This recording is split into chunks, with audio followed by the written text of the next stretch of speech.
ഒരു തുള്ളി വെള്ളം ചുട്ടുപഴുത്ത ഒരു ഇരുമ്പ് കഷണത്തിൽ വീണാൽ അത് പെട്ടെന്ന് തന്നെ ഉണങ്ങിപ്പോകും, ഇല്ലാതാകും. ആ വെള്ളം ഇല്ലാതാകും. അതേ വെള്ളത്തുള്ളി തന്നെ ഒരു താമര ഇലയിൽ വീഴുമ്പോൾ മുത്തുമണി പോലെ തിളക്കം കാണാം. പിന്നെയോ ആ ജലബിന്ദു തന്നെ കടലിലെ ഒരു മുത്തുച്ചിപ്പിക്കകത്ത് വീണാലോ അതൊരമൂല്യ മുത്തായിത്തീരും. ഇതുപോലെയാണ് അധമൻ, മധ്യമൻ, ഉത്തമൻ എന്ന് പറയുന്ന ആൾക്കാരുടെ കൂടെ മറ്റുള്ളവർ അടുത്ത് ഇടപഴകിയാലുള്ള അനുഭവങ്ങൾ. ഒരു അധമൻ എന്ന് വെച്ചാൽ യാതൊരു ഗുണങ്ങളും ഇല്ലാത്ത ആൾ, ദോഷം മാത്രം ചെയ്യുന്ന ആൾക്കാരാണ് അധമന്മാർ. മധ്യമന്മാരെന്ന് വെച്ചാൽ ഇത് രണ്ടും ദോഷവും ഗുണവും ഇടകലർന്നിട്ടുള്ള ഒരു വ്യക്തിക്ക് മധ്യമനെന്ന് പറയാൻ പറ്റും. ഉത്തമൻ, അടുത്ത മൂന്നാമത്തെ ഉത്തമൻ. ഉത്തമൻ എന്ന് പറഞ്ഞാൽ ഏറ്റവും ഗുണങ്ങൾ മാത്രമുള്ള ഒരു വ്യക്തിയാണ് ഉത്തമൻ എന്ന് പറയുന്നത്. അതുപോലെ തന്നെ നിത്യജീവിതത്തിൽ നമ്മൾ ഒരു വ്യക്തി അധമനെ സേവിച്ചു കഴിഞ്ഞാൽ, അല്ലെ ഒരു അധമനുമായിട്ട് കൂട്ടുകൂടിയാൽ എപ്പോഴും നാശം മാത്രമേ സംഭവിക്കുകയുള്ളൂ.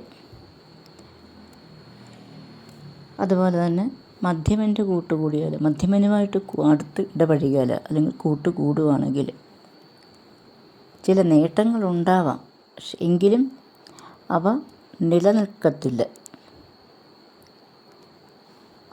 ഉത്തമനെ സേവിക്കുന്നവനാട്ടെ നിലയും വിലയും ഉന്നതിയുമെല്ലാം കൈവരും.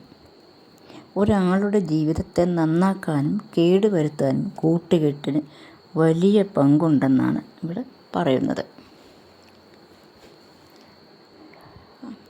ചന്ദനം ചാരിയാൽ ചന്ദനം മണക്കും, മുല്ലപ്പൂമ്പൊടി ഏറ്റുകിടക്കും കല്ലിനുമുണ്ടാം സൗരഭ്യം. അങ്ങനെ പല പല ഉദാഹരണങ്ങൾ, പഴഞ്ചൊല്ലുകളുണ്ട്. ഇതൊക്കെ ഇതുപോലെ തന്നെ ഉപമിക്കാവുന്ന ഓരോ പഴഞ്ചൊല്ലുകളാണിത്. ഉത്തമ വ്യക്തികൾക്കും നല്ല ചുറ്റുപാടിനും ഒരാളുടെ വ്യക്തിത്വം രൂപപ്പെടുത്തുന്നതിനും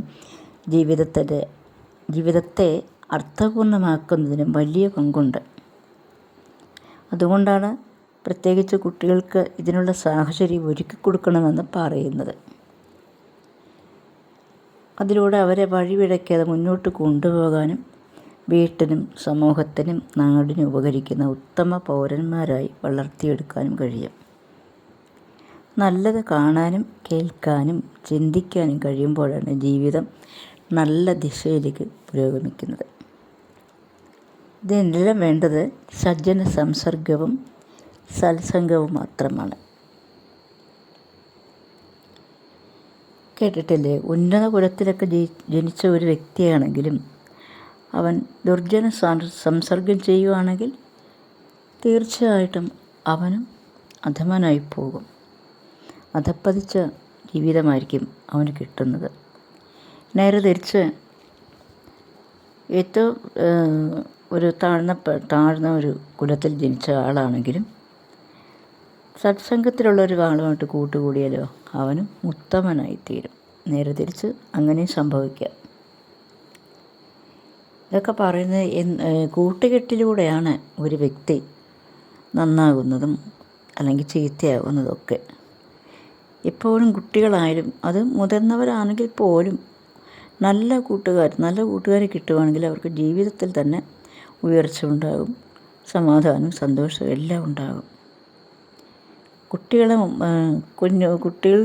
ആ ഒരു പരുവത്തിൽ തന്നെ അവരെ നല്ല കൂട്ടുകെട്ടുമായിട്ട് മുന്നോട്ട് പോവുകയാണെങ്കിൽ, അതിനുള്ള വഴി ഒരുക്കി കൊടുക്കുകയാണെങ്കിൽ അവരുടെ ജീവിതം രക്ഷപ്പെടും.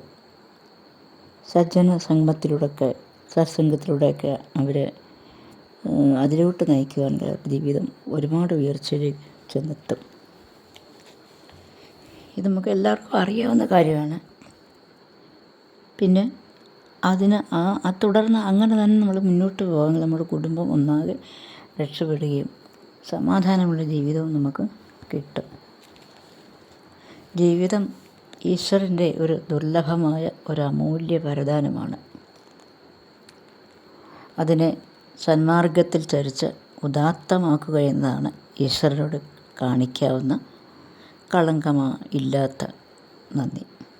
അതുകൊണ്ട് നല്ലവരുമായി സഹകരിച്ച് മുത്തുച്ചിപ്പിൽ പതിച്ച വെള്ളത്തുള്ളിയെപ്പോലെ തിളക്കമാർന്ന വിലമതിപ്പുള്ള മുത്താകാം നമുക്കെല്ലാം. നമുക്ക് പ്രാർത്ഥിക്കുക. അഷ്ടസംസർഗം വരാതെയായിടണം, ശിഷ്ടരായുള്ളവർ തോഴരായിടണം എന്ന് നമുക്ക് പ്രാർത്ഥിക്കാം.